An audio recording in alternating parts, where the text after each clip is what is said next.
Welcome and thank you for standing by. At this time, all participants are on a listen-and-only mode until the question and answer session of today's conference. At that time, you may press star 1 if you'd like to ask a question. Today's conference is being recorded. If you have any objections, you may disconnect at this time. I would now like to turn the call over to your speaker, Mr. David Weaver. Sir, you may begin. Thanks, operator. Welcome, everybody. Just a couple of things before we get started. First of all, everything on the call from our end is on the record. Secondly, when Dr. Robinson briefs the budget, she'll be going through some slides, which if you haven't already found them, you can find them on nasa.gov at nasa.gov/newsaudio. And before Beth does go through the slides, we're going to hear from the administrator. So, Charlie, take it away. Thanks very much, David, and thanks to all of you for joining us this afternoon. You're going to hear a lot of stuff today about the great things we're doing in space and the funding included in this budget to get that extraordinary work done. But let me remind everyone up front that the money invested in our space program, as you have heard me say before, every dime of it is spent right here on Earth for the benefit of everyone who lives on this planet. Over the past 6 years, the Obama administration has invested more than $100 billion in America's space program, including the $17.5 billion that's a part of this year's budget.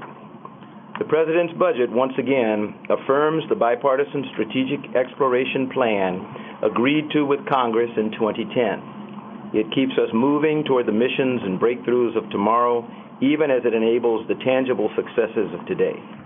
It keeps us on the same steady path we've been following, a stepping stone approach to send humans to Mars in the 2030s. It's a path that has seen many recent successes, from last week's launch of the Global Precipitation Measurement Mission with our partners in Japan from Tanegashima, to returning space station resupply missions to U.S. soil with private American companies, to the power-up of Orion at the Kennedy Space Center and the countdown toward its first flight test later this year, to the final mirrors for the James Webb Space Telescope arriving at the Goddard Space Flight Center. This budget and the work that our incredible NASA workforce does ensures that the United States will remain the world's leader in space exploration and scientific discovery for years to come. It also supports the administration's commitment that NASA be a catalyst for growth of a vibrant American commercial space industry. Last year, we have moved to commercial cargo resupply and awarded contracts to private American companies and we're working to send our astronauts to the International Space Station, demanding the same high safety standards we always have and returning these launches to the United States. The budget supports this crucial work and keeps us on target to launch American astronauts from right here in the USA by 2017. At long last, this will end our reliance on the Russians to get into space and free us up to carry out even more ambitious missions beyond low Earth orbit. Budgets are about making choices, and let me be clear about one thing. The choice here is between fully funding the request to bring space launches back to the U.S. or continuing millions in subsidies to the Russians. It's that simple. The Obama administration chooses investing in America, and we believe Congress will choose this course as well.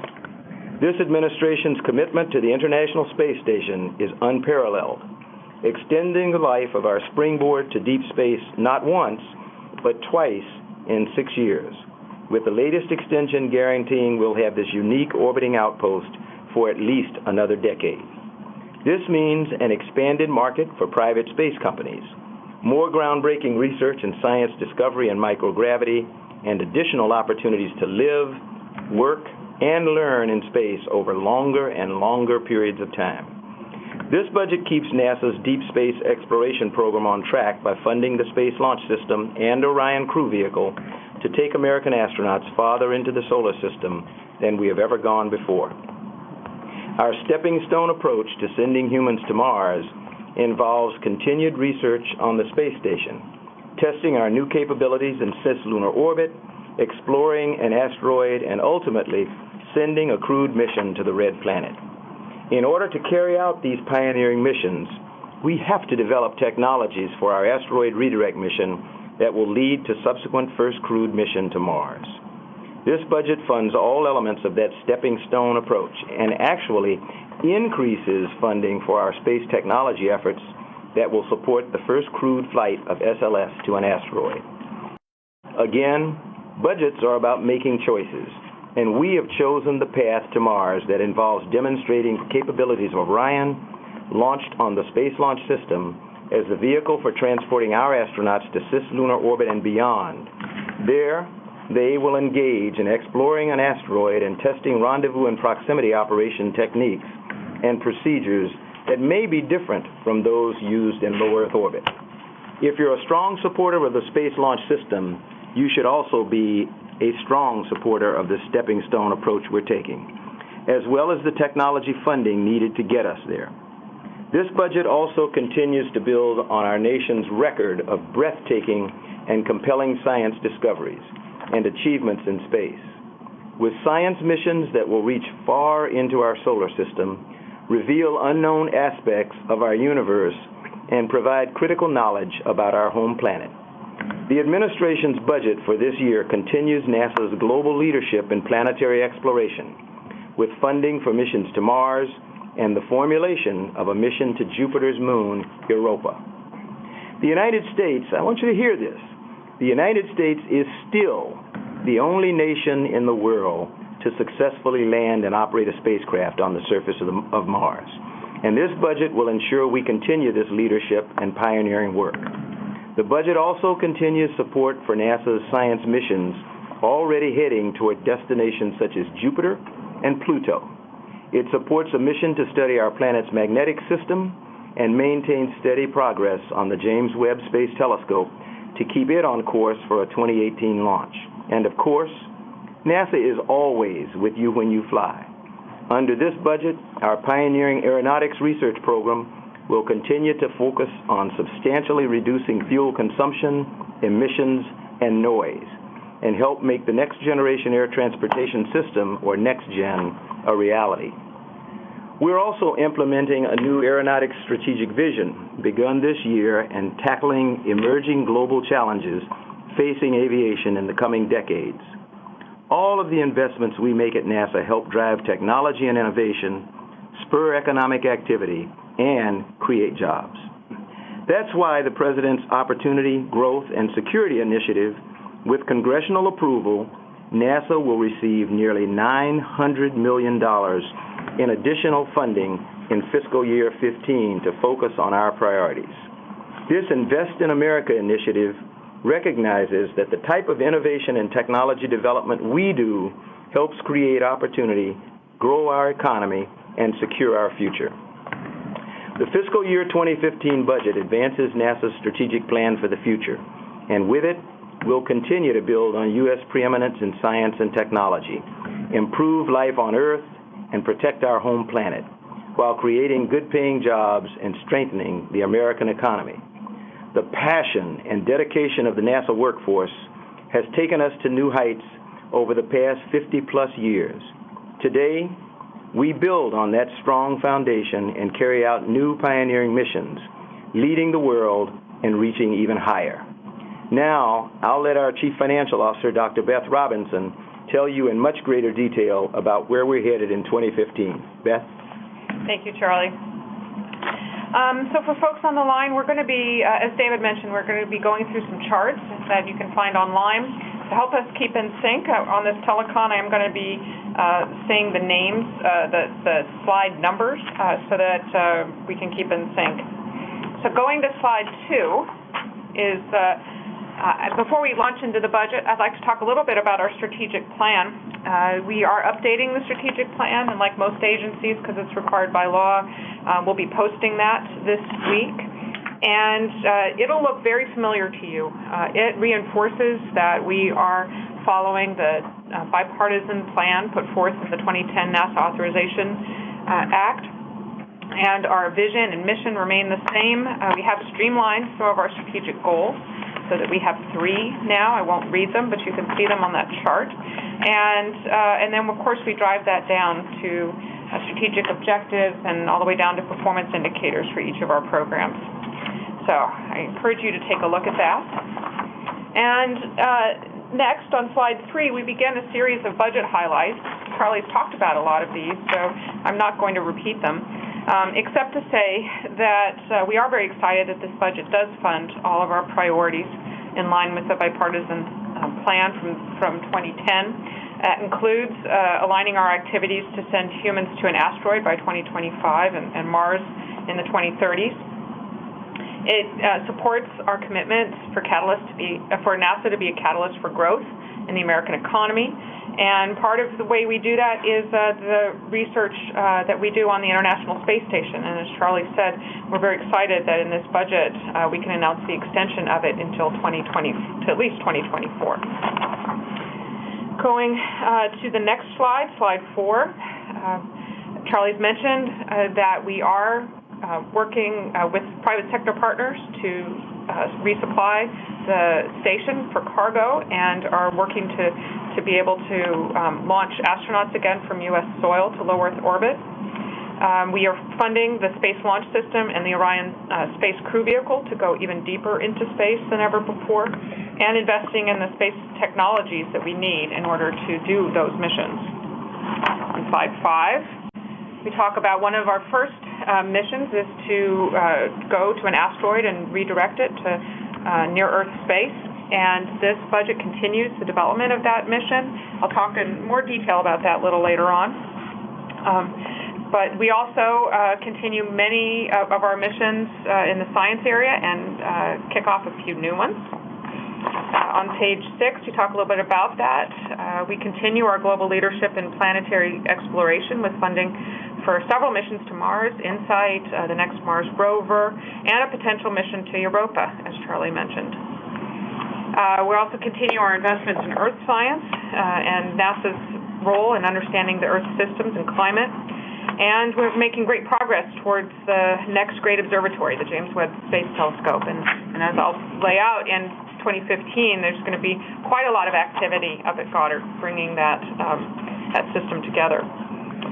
All right, on slide 7, we talk about the alignment of the aeronautics research to the 6 strategic areas that Charlie mentioned, and its importance to our growing the U.S. economy and with new jobs for next-generation scientists here on Earth. And as part of that, we are building on the efforts proposed last year in the 2014 budget for STEM education. You'll see some slight differences in funding that I'll outline as we go through. But we're continuing the cooperative approach as put out in the in last year's FY 2013 strategic plan, co-STEM plan for STEM education. And I'm moving on to slide 8. We have a tendency here at NASA to talk about very long term about things that are going to happen over the next 2, 3, 5, 10 years. But I do want to focus on what's actually happening in this year, in the budget year, in 15. And there's a lot of exciting activity. We'll have flown Orion EFT-1, its first uncrewed flight, and we'll be analyzing the data from that. ISS utilization will increase. We'll be using at least 70% of the racks up there for research and technology utilization. In commercial crew, we'll be completing the first phase of certification efforts with partners. We're going to launch quite a lot, 16 times in science and with ISS cargo missions. JWST, as I mentioned, is really going to come together and start looking like a telescope at Goddard with the delivery of the primary mirror backplane and the backplane support. Space Tech has a number of demonstrations over the next 24 months, 7 actually, and many of them will occur in 2015. And then for the asteroid redirect mission, we're holding our concept review in the early winter of calendar year 2015. And that will, in that event, we will down select to the key architecture for that mission. So lots of things going on in 15. Moving to slide 9, there's several budgetary things I'd like to mention first before diving into the numbers. The first is the out-year funding assumptions. As you know, in previous years, we have planned to nominally flat out-year funding levels. These funding levels are notional, and of course, the President's request has not remained flat over that time.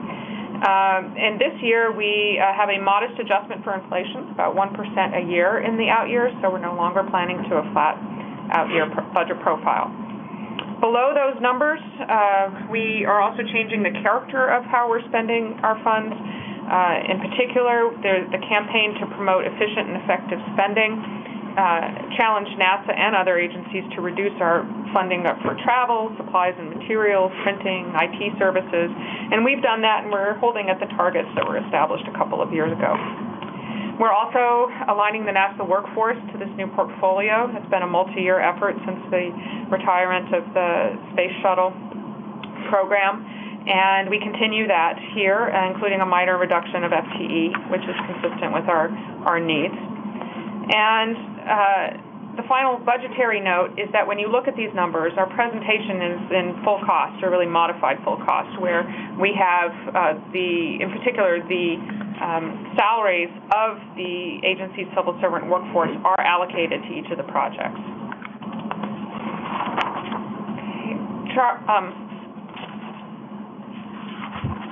So if you go to chart 10, you see the big table that I will not overwhelm you with at this point because we are going to go line by line. But you can see that our total request is $17.461 billion. That's down slightly, but not much from our enacted level in 2014. We're very pleased with the congressional support for NASA. And most importantly, it enables us to do all of our priority missions, as I'll outline as we go through it. If you go to chart 11, this is an introduction to the Opportunity Growth and Security Initiative, and this is the one place in this presentation where we lay out the numbers. I will try to add some color as we go through to how this initiative affects some possibilities for our different programs. But the most important thing is to note that there's nearly $900 million in this initiative for NASA. This is, it was announced a week or two ago and talked about this morning. It's fully paid for, $56 billion request that would be on top of the currently existing caps, but it would allow for more discretionary spending, half in defense, half in non-defense. And NASA shares nearly $900 million, and I think that that's an important testament to the fact that support for NASA's research and development enterprise really does spur economic growth and opportunity, and this is a real vote of confidence for NASA funding to be in that initiative. You can see the numbers outlined there, and you can see that almost every single account, every single program has some part of funding in the initiative, and that's because so much of what we do is part of opportunity and growth in the United States. On chart 12, you can see the NASA mission launches and see how tall the bar is for 2015. We really are launching quite a lot in 2015, and second only to 2017, so that's going to be a very exciting year from a launch perspective.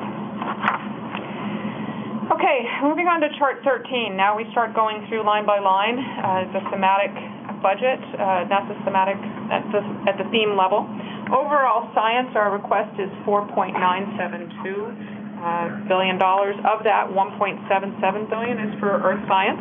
We'll be launching SMAP and Stage 3. That's going to the ISS, launching both of those in 2015. We're continuing to formulate a number of missions, and we're maintaining weather and climate change modeling capabilities, operating over 21 Earth-observing spacecraft, and maintaining a very robust RNA research and analysis, airborne science technology development campaign. We're also funding part of our education budget here, the Global Learning and Observations to Benefit the Environment program. It's about $6 million here, and this is one element, and I'll talk about the overall education portfolio when we get to the Office of Education at the end. It's also in the Opportunity Growth and Security Initiative. There is funding also for Earth Science for the Orbiting Carbon Observatory 3, OCO 3, which is not funded in the base budget, but is funded in the initiative, and acceleration of PACE, the Pre-Aerosols Carbon and Ecosystems mission, and a number of small items, restoration of QuickScat funding, Big Earth Data Initiative, and those things are all in the initiative funding. Moving to planetary science, slide 14. The planetary science request is nearly $1.3 billion. It continues formulation of InSight, the Mars 2020 rover, our collaborations with ESA, and it does fund about $15 million for the pre-formulation work for a potential mission to Jupiter's moon, Europa. It operates 14 planetary missions that are currently in operation: New Horizons, Maven, Curiosity, Cassini, and it maintains the asteroid detection capabilities that we, as you remember, in previous years we had funded at about $20 million a year our ability to map and track NEOs, near-Earth objects. We doubled that last year. Congress was we're very appreciative to Congress for funding that, and we maintain that level in this year's budget. So there's still $40 million, and there are many advancements in that program as it is revving up and we are going to both track hazardous asteroids and also potential candidates for the asteroid redirect mission. Again, in the Opportunity Growth and Security Initiative, there is funding for planetary science. There's an additional $35 million for extended mission funding. That's for the extended missions that will be evaluated by the upcoming 2014 Senior Review Panel. There's $15 million for additional radioisotope power systems work, and there's some portion of research and analysis that would benefit planetary science. Moving to astrophysics. Astrophysics request is $607 million. Supports pre-formulation of WFIRST and AFTA. There's $14 million in the base. There's an additional $20 million in the Opportunity Growth and Security Initiative. It supports a growing Explorer program, many operating missions, including Hubble, Chandra, and it continues a competed astrophysics research program. Then, as you've seen, as I've gone through these charts, a common theme is that we have many operating missions that are living well past their lifetime and producing excellent science. And we always have to keep in mind how much we have in the, how much funding we continue to operate those missions, and how much funding we make available for new starts like WFIRST, like Europa. And so, in order to keep that balance, we're seeking to work with our current partner, Germany, and potential other partners to identify a path forward for SOFIA.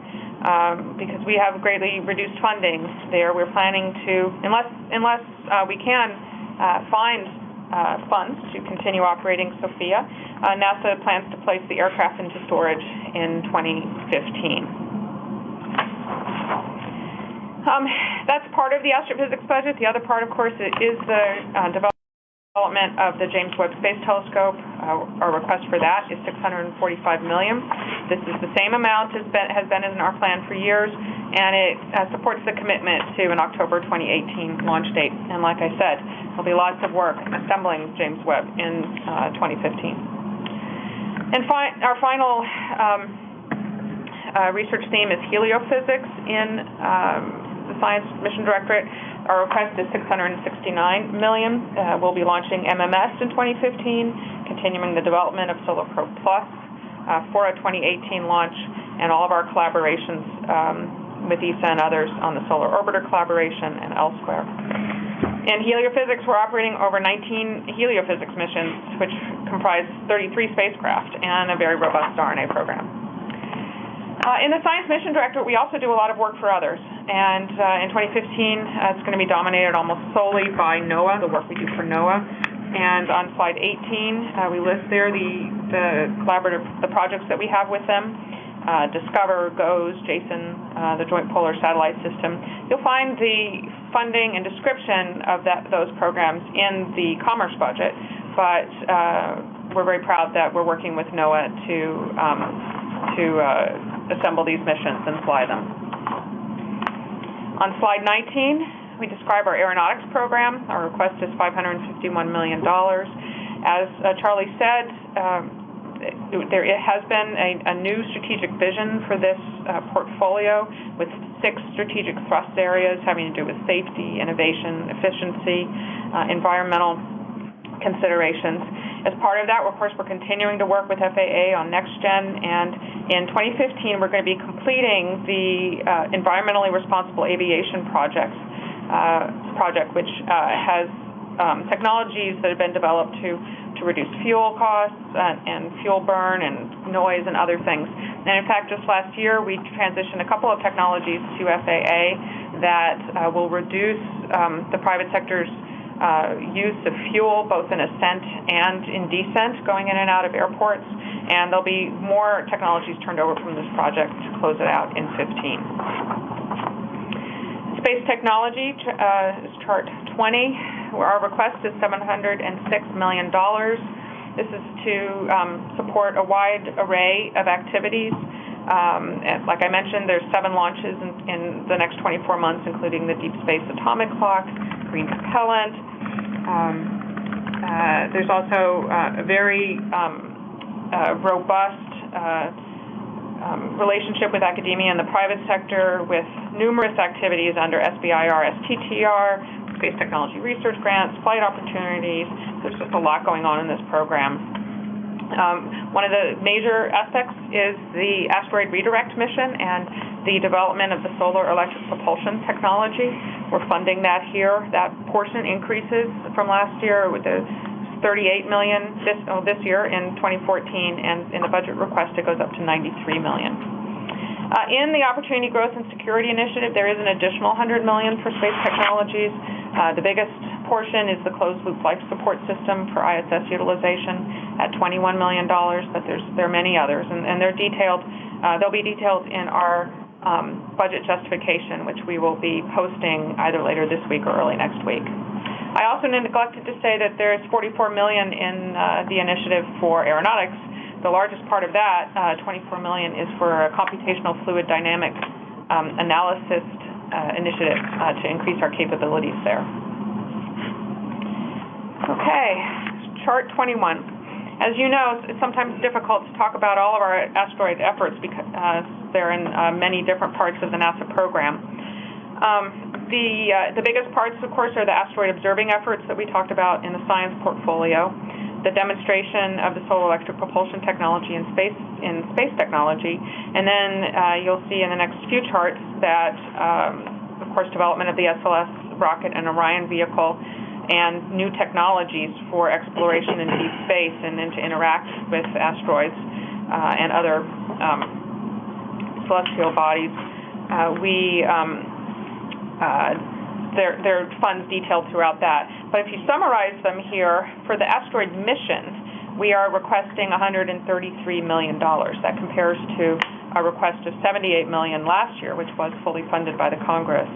And we believe they'll fund this as well. And in addition, there's $27 million of other activities which are not just mission-related. The biggest, of course, is the asteroid observing efforts in science, and then also work that's happening in the Office of the Chief Technologist in crowdsourcing, in prizes, and other things to enhance our capabilities. Okay, chart 22, exploration systems development. This is the primary funding for SLS, Orion, and the associated ground systems for this fantastic transportation system to take us into deep space.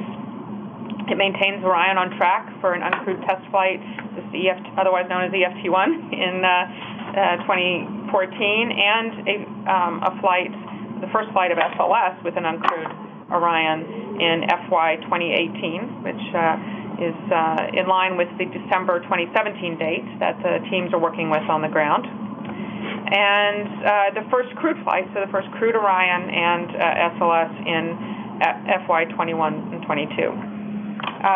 It's worth noting that there's $52 million of construction funding over in our construction account that also supports these activities, including major modifications to Launch Complex 39B, the VAB, and other items.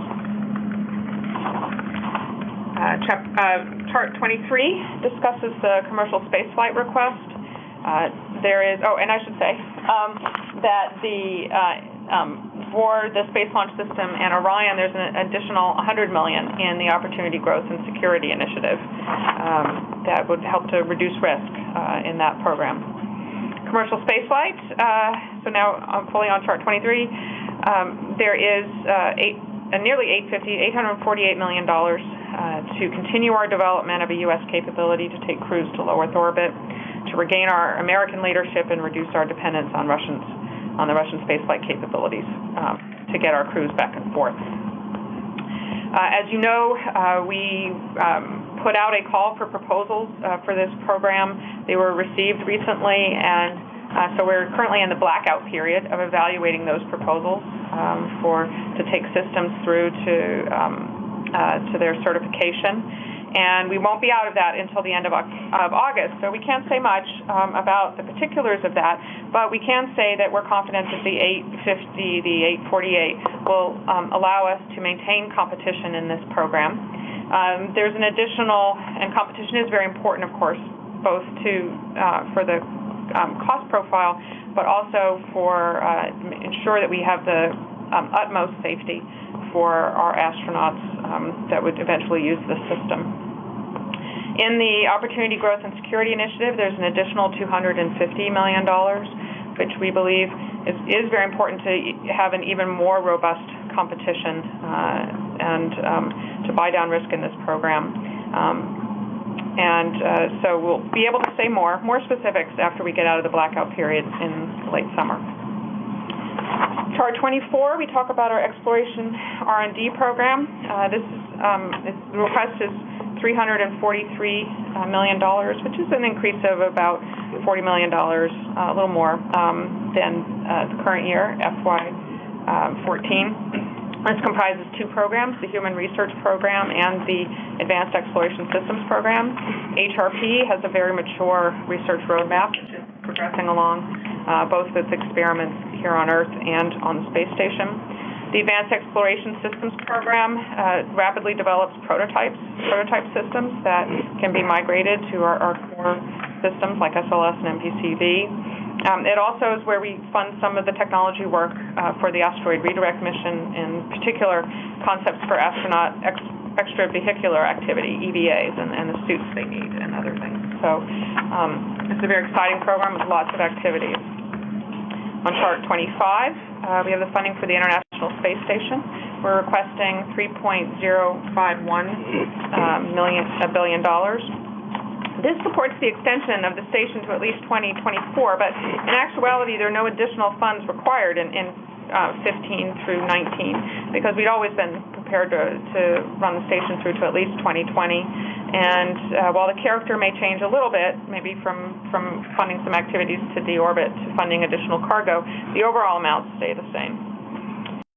And of course, you do see that in the out years in this program in particular, there's quite a large increase, and that has to do with the rising cost of cargo and Soyuz seats, but also because we can put in additional funding for ISS research. In 2020, on chart 26, we have the funding for the Space Flight Support Program. These are for all the ground systems that you need in order to fly something in space. It's our communication and navigation sustainment activities, our rocket propulsion testing, training and health for the crew, and our launch services for satellites and experiments like the MMS, SMAP, and NOAA's Jason 3 mission. In the Opportunity Growth and Security Initiative, there's also $101 million for additional cargo flights.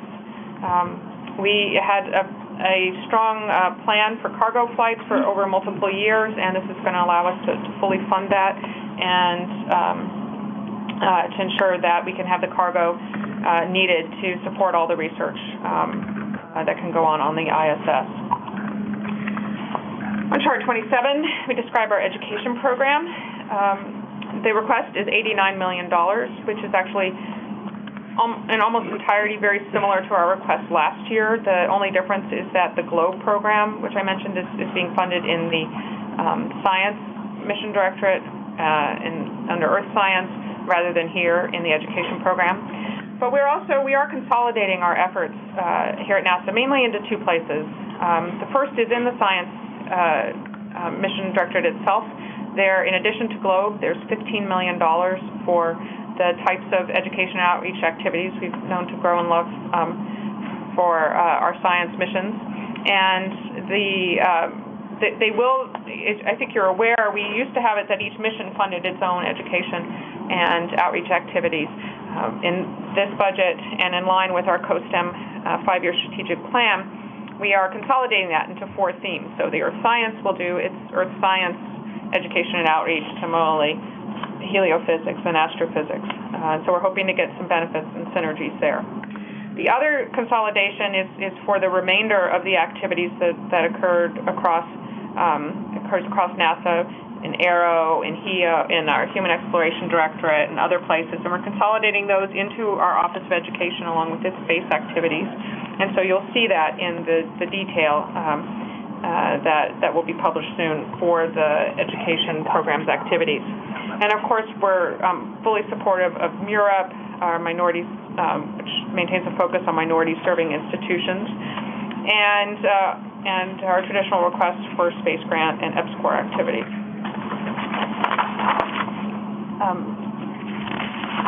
There is an additional $10 million in the Opportunity Growth and Security Initiative, which would allow even more of the consolidated efforts that I just talked about for education, and this would enable further outreach. In chart 28, we have the funding, the base funding for NASA's 9 field centers and associated component facilities. As you know, we have a reach across the entire America with these facilities, and they need money to operate. And so the request for the cross-agency support account is nearly $2.8 billion, 2.779, which is roughly equal about what we had last year. And we also are requesting $446 million for construction and environmental compliance. Again, that includes the $52 million from the Exploration Systems program, but it also funds our institutional construction and cleanup. There is, in the Opportunity Growth and Security Initiative, an additional $94 million to build the Langley Measurement Science Laboratory. I think you know we had to rejigger our construction plans this year because of an unexpected reduction in the FY 2014 appropriation. But so some of those projects slipped into 15, and then we had really hoped to start on this Measurement Sciences Lab because it'll provide numerous next-generation capabilities in that area for us and for the nation. And so we're proposing to try to get that funded in 15 through the Opportunity Growth and Security Initiative. Okay, well, that is the tour through the budget. And if you have any detailed questions, I'm going to turn it over to David. David? Great. Thank you very much, Beth. And Operator, we're ready to begin the Q&A portion. The Administrator and our CFO will remain here to answer as many questions as we can get in, and turn it over to you to start that, Operator. Thank you. At this time, if you would like to ask a question, please press star 1. Please make sure you unmute your phone and record your name clearly when prompted so I may introduce your question. If your question has already been addressed, you may press star 2 to remove it. And we'll take a few moments to see if we have any questions at this time. Looks like our first question comes from Seth Bornstein from the Associated Press. Your line is open. Yes, thank you. And this would be for Administrator Bolden. The Europa mission that you are talking about, and I understand it's early on in this. First off, how big a mission are we talking about? Are we talking multi-billion, Galileo class? Are we talking, a quick Discovery class type size? How much are we talking? When are you talking about doing it? And why Europa over Io or Titan or any of the other moons out in the outer part of the solar system where people are all have some competitive interest? And finally, another part of that is this is the third straight year you're having a cut in sciences, especially planetary sciences.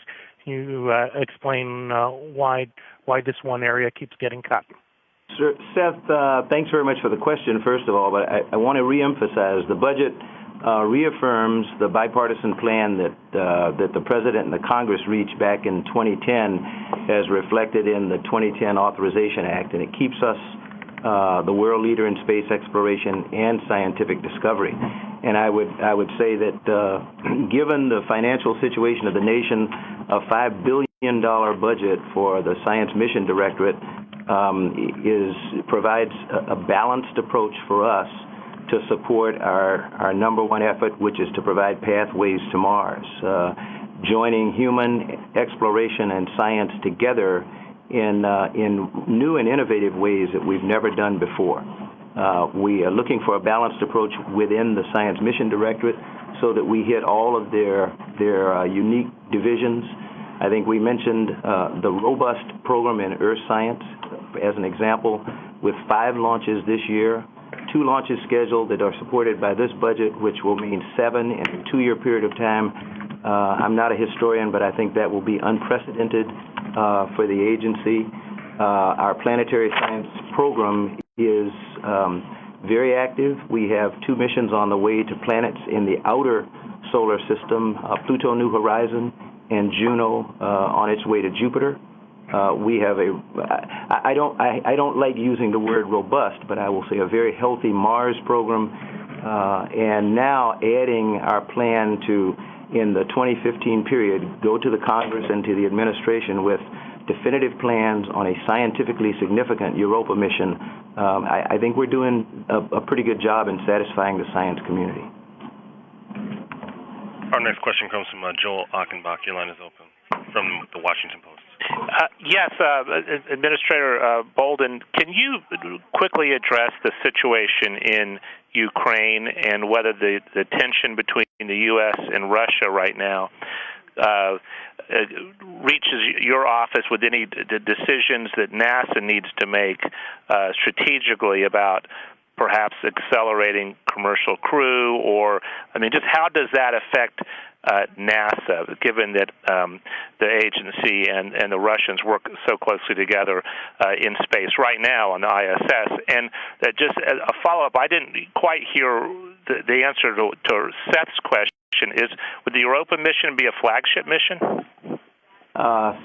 Let me answer your first question there to begin with, and that is, right now everything is normal in our relationship with the Russians. I'm not a historian, as I mentioned to Seth, but over the duration of the human spaceflight program, particularly over the last 15 years since the International Space Station has been on orbit, very important to understand that started with a partnership between the United States and Russia. That partnership in space remains intact and normal. We are continuing to monitor the situation. Our crews continue to train in Star City. We have a crew member who is, our crews are coming home at the end of this period, and then at the end of the month, we'll actually send Steve Swanson up again. So things are nominal right now, and our crews are doing well. At the risk of really talking on and on, I have to reflect on my personal experience with the Russians. I think you followed me, Joel, when I flew my last space shuttle mission way back in 1994. I commanded the first joint U.S.-Russian mission, and I tell people frequently that was not a mission I was excited about flying when I was first told that I would do it because of my training as a Marine. Once I had an opportunity to meet Sergei Krikalev, with whom I eventually flew, and his backup, Vladimir Titov, We spent the first evening at dinner talking about our aspirations for the world, talking about our families, and I found that our relationship with the Russians in the space program has been the same ever since, and we have weathered the storm through lots of contingencies here.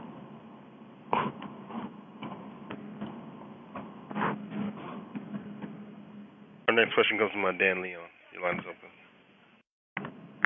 Hi, everybody. Thanks for bringing us all to the phone.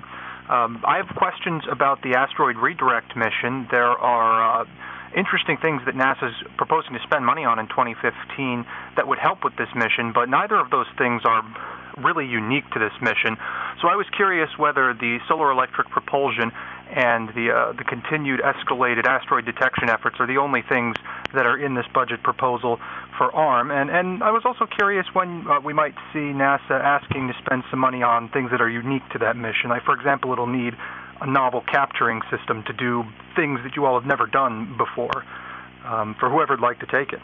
Dan, I'll start, and then if you need more details, I'll let Beth take care of that. But as I mentioned in my opening remarks, NASA's focused on a pathway to Mars. As I said, we had to make choices, and so for us, with all of our international partners, with the administration and the Congress agreeing that the ultimate destination for humanity is Mars, the pathway that we have chosen is to continue to utilize the International Space Station as a unique functioning laboratory in low Earth orbit, the only place we can do microgravity experimentation, doing flights to and beyond the moon as a test bed for the SLS and Orion to help us develop techniques and procedures for things like rendezvous and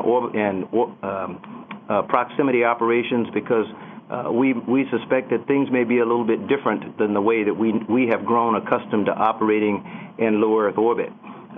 You pointed out that SEP is not unique to the asteroid redirect mission, and that is, you hit the nail on the head.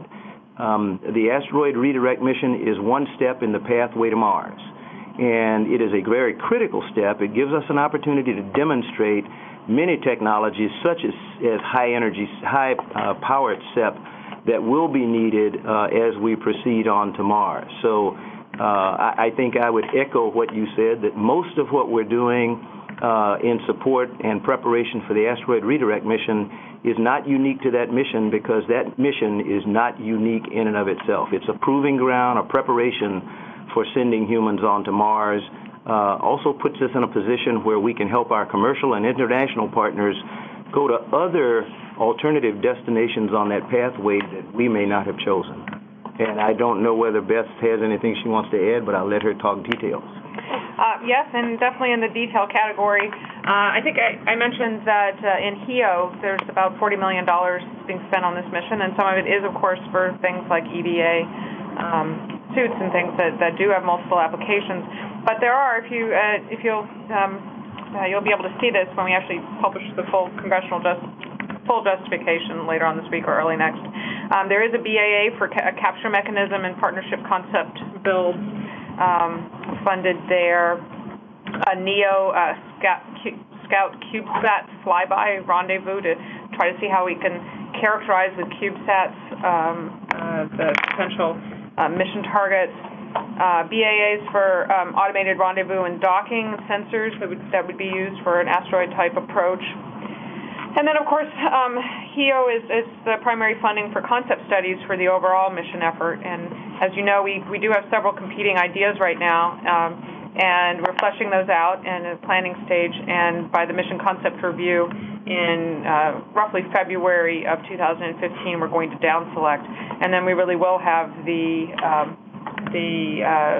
asteroid-specific mission development laid out at that point.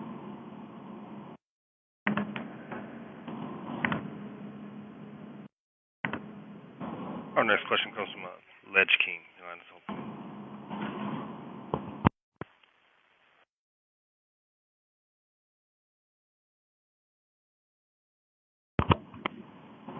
Operator, maybe next question, please.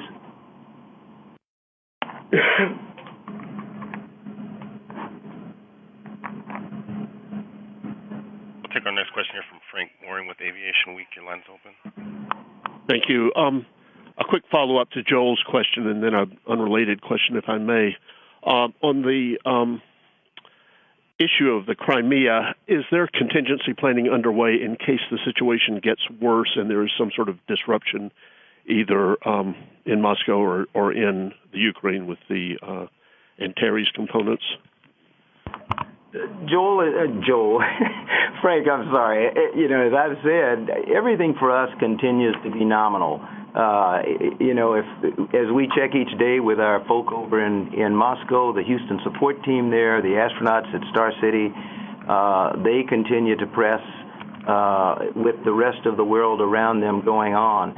If you reflect back on what happened with the situation between Russia and Georgia, once again, we continued to go. I think people lose track of the fact that we have occupied the International Space Station now for 13 consecutive years uninterrupted, and that has been through multiple international crises. I don't think it's an insignificant fact that we are starting to see a number of people with the idea that the International Space Station be nominated for the Nobel Peace Prize. It's not trivial. It has continued to exist and continue to function with people from a variety of cultures and beliefs, but we all are focused on the mission of the International Space Station. Now that all the nations have come together with the global, or many nations have come together with the global exploration roadmap that rolled out last year, I think we're all focused on how do we get humans to Mars. What are the necessary steps, like an asteroid redirect mission, like continued operations on the International Space Station, and how do we increase our capabilities to do work here on Earth, like life-saving medical developments, whether it be a vaccine or the work that's going on right now with microencapsulation in the study of cancer cures. Those are the kinds of things that the crews are focused on. We're talking about people. And as I said about changing my mind with Sergei once I met him and realized that we all were focused on the same thing, and that's how to make the world better, I think you'll find that the folk, whether they're Russian or American or Japanese or Canadian or European, connected with this program, we're focused on making life better here on Earth.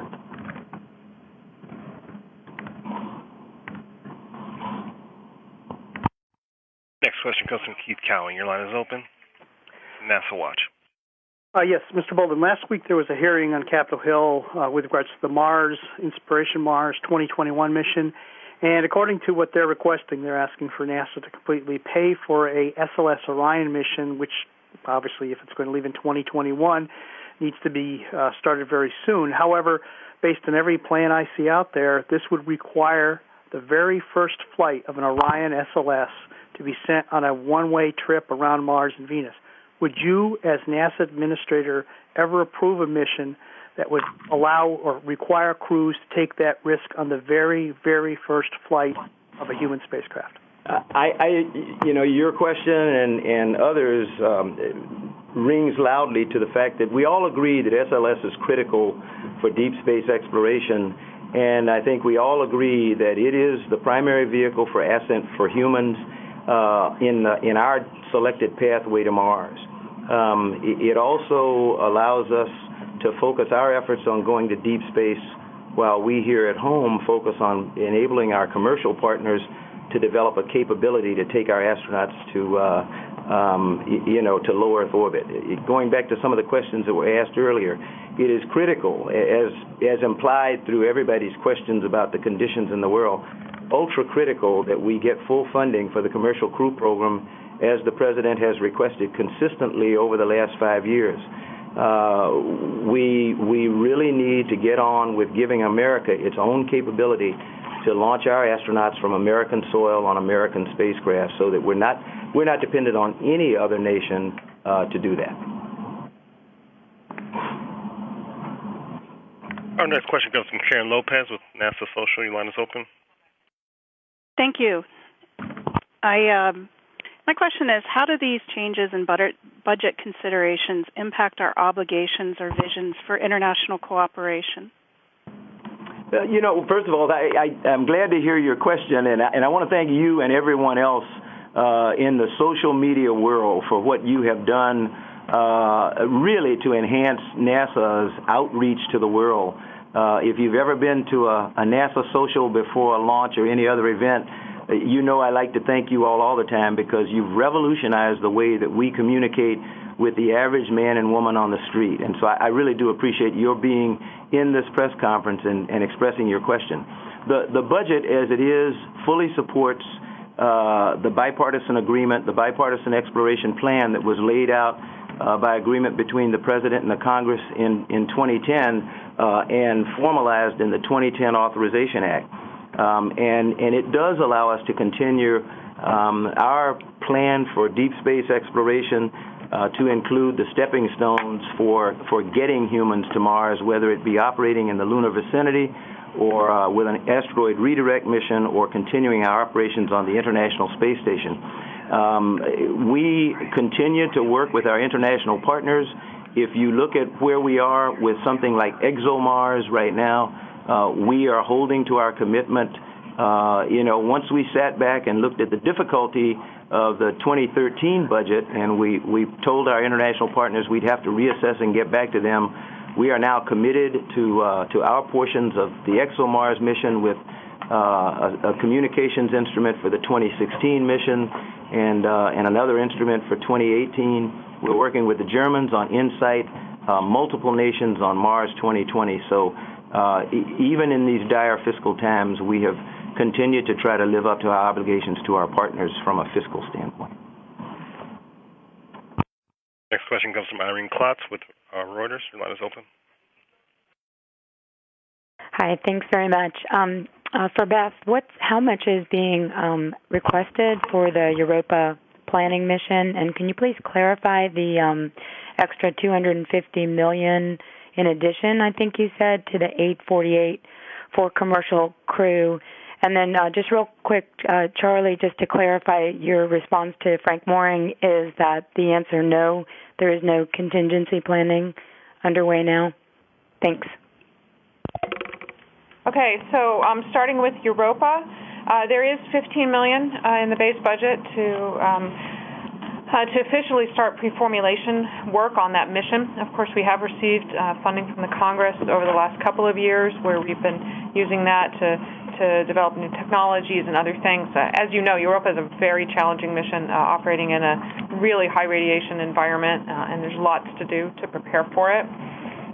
We are in that early pre-formulation stage, so I know people have asked about the total size, and we're frankly just not sure at this point. We are going to be going out to the science community for different concepts to meet the essential goals, scientific goals that were laid out in the decadal.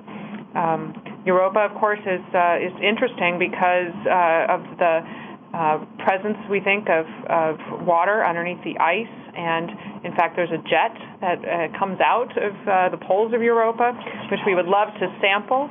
And so really it's one of those places where life might occur and in the past or now.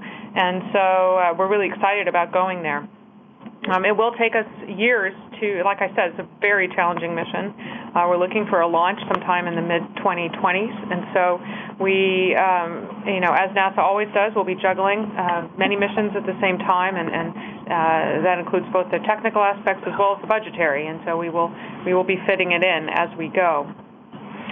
So that's the answer on Europa. On the $250 million in the Opportunity Growth and Security Initiative for commercial crew.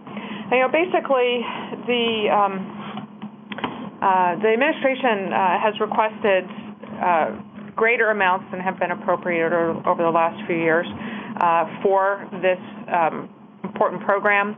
As you've heard Charlie talk about how essential it is to reduce our reliance on the Russians, and the more quickly and robustly we can do that while ensuring that our astronauts are safe as they possibly can be, is what our goal is. And so our base budget, we have confidence will maintain a program that has some aspects of competition in it. And again, the details, we can't really talk about them because we don't know them, but we'll know them toward the end of this summer. But with the extra $250, we believe we can have even stronger competition. And we've been informed by an independent cost assessment and other items on this program in terms of what kind of funds are available and what kind of funds will be needed. And so we do think that the request, while not essential, nothing is essential in the Opportunity Growth and Security Initiative, because, of course, we have a very strong base budget request of $17.5 billion. But that additional $250 million would really help us reduce the risk and increase competition in that program. So, Charlie, you want to take number 3? Now, I'll very quickly try to cover number 3. As I said before, everything is nominal right now with our relationship with the Russians. We continue to monitor the situation, but I think you know very well that foremost in our minds is always safety of our crews and our assets. That has not changed. Safety is the number one of NASA's core values. And so we are constantly doing contingency planning on the International Space Station for emergencies that might arise. You saw some of them come into play a number of times when we did emergency EVAs, even though we were still investigating our spacesuit problem, when we did a contingency EVA to replace the ammonia pump. So those are the kinds of things that we are always planning for. And in terms of the situation on the ground, we will go into contingency planning for that as the situation dictates. But right now, we don't see any reason to be doing so. We're going to take a question here from Twitter. At SuperNet asks the administrator, how does NASA plan to involve and include other countries and space agencies in the ARM or future Mars missions? Oh, great. Thanks again for the question. And, I had the privilege of speaking at the United Nations Committee on Peaceful Uses of Outer Space last year over in Austria, where there was essentially a rousing receipt of our talk about the asteroid redirect mission. It excites young scientists and engineers, and it really gets their juices flowing. We have emphasized that NASA doesn't do anything on its own. Our international partnerships are critical. Last year, we released something called the Global Exploration Roadmap that was co-signed by a total of 12 different nations around the world, and there were even more nations involved in writing it. But it talked about the critical importance of humans going to Mars as the ultimate destination for the time being in our solar system, and the fact that an asteroid redirect mission was a very important stepping stone in that. We recently participated in the first ever International Space Exploration Forum hosted by the State Department here in Washington, D.C., where there were 30-some-odd nations who came and participated, and all of them engaged us in discussion about how they can be involved in not only in the asteroid redirect mission, but in everything we do in exploration, because there are many nations that don't have the capability to do those big things, but they want to be involved in us in Earth observations, in remote sensing. And so when we go out and I deal with what I call non-traditional partners that want to be members of the family of spacefaring nations, but don't have either the technical wherewithal or the financial wherewithal to be getting in on their own, we kind of try to take them under our wing, help them develop or use our assets to look at our Earth and help us find better ways to make life better here on Earth. Operator, we'll go back to you for a question. Our next question comes from Ann Kim with the CQ Roll Call. Your line is open.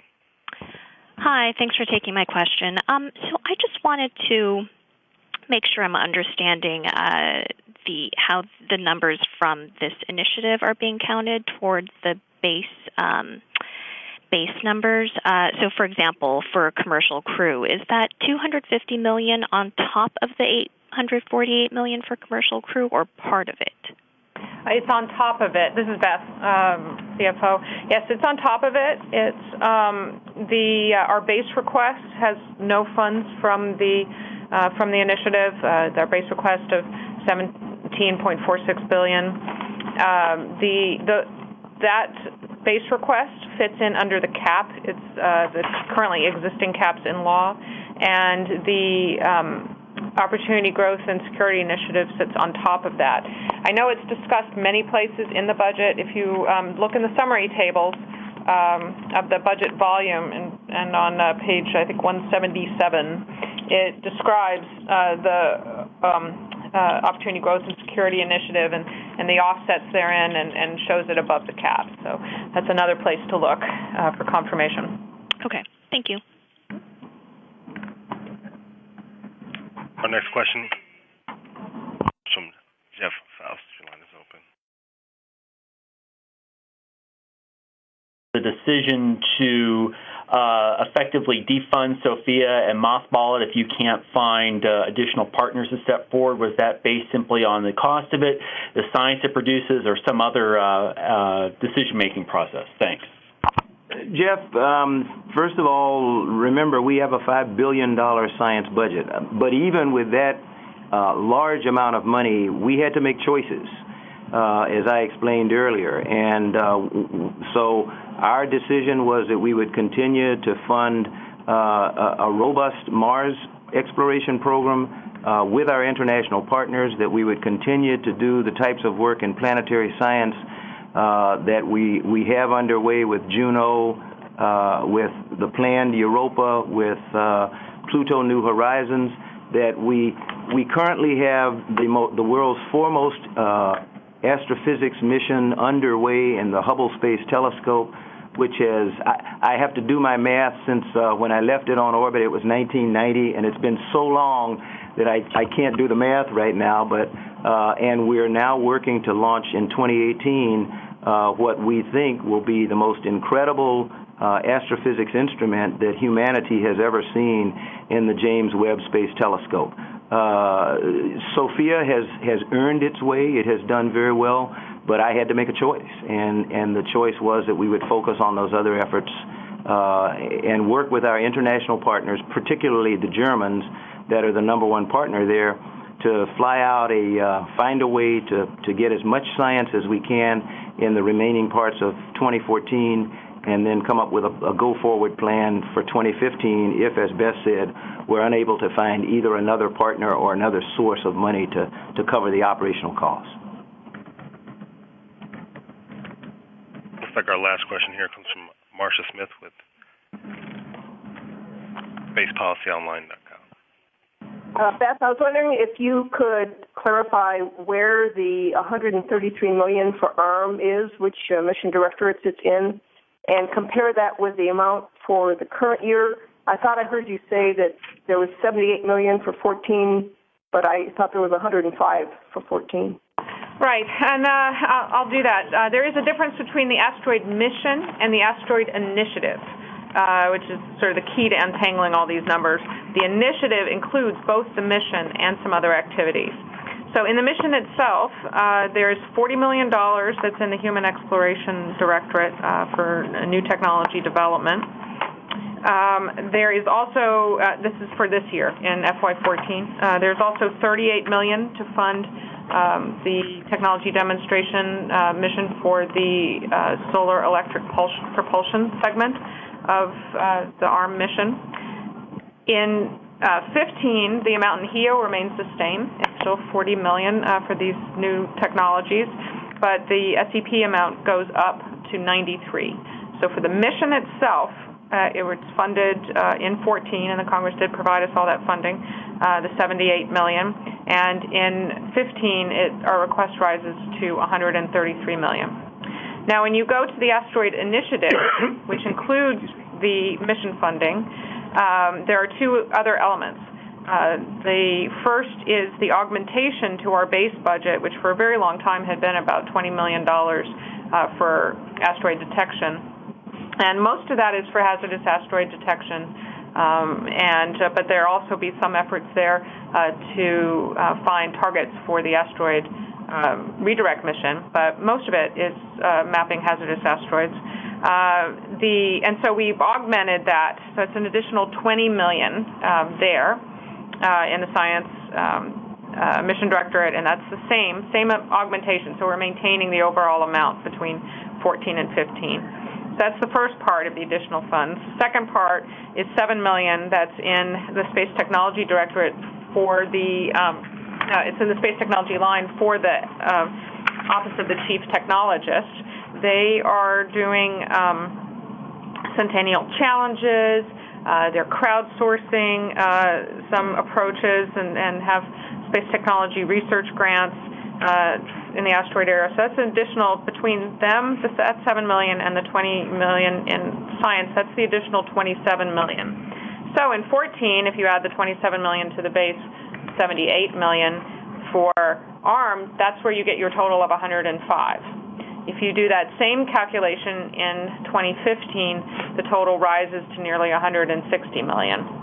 And that's the 133 million plus the 27 million. So I hope that is clear. But the most important thing is to keep track of mission versus initiative expenditures. Our next question comes from James Dean with the Florida Today. Your line is open. Thank you. General Bolden, if this budget is not approved in a timely manner and you don't know what your commercial crew funding is going to be, how will that impact your ability to award the contracts that I think are planned for still this summer before the fiscal year starts, of course, before the budget might be approved? And if you don't get fully funded, as has been the case so far, is that likely to mean a quicker down select or just, again, a delay potentially in the first launch? James, let me clarify one thing. First of all, the selection will close out in August or so of this fiscal year. So this budget will not affect at all the actual process, the selection process that's ongoing right now. When I speak of the critical importance of fully funding the program, however, our execution of that selection will be highly dependent on the amount of money that we get in 2015. It will enable us to buy down the risk on assuring that we have a 2017 launch, and it will help us to ensure that we maintain competition in bringing about an American capability to launch our astronauts to space. So bottom line, no effect on the selection because that will have occurred before Congress issues the 2015 budget. Our next question comes from Gina Sunferry with ABC News. Yes, I want to follow up on Frank and Irene's question for Administrator Bolden. I don't understand what kind of contingency you would have since the Soyuz is your only launch vehicle for astronauts going back and forth to the space station. What possible contingency would you even consider? Gina, try this one more time. We see no reason for contingency planning because our relationship remains normal as it has done in prior years in spite of extreme situations here on the ground. We remain closely monitoring the situation, and as anything develops, if we need to do contingency planning, we will.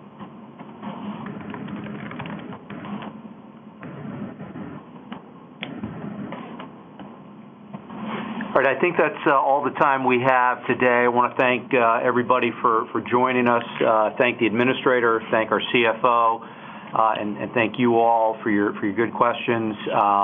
All of these materials, our budget materials are online, and this call will be available for replay 1 hour after we conclude here by dialing 866-373-9238.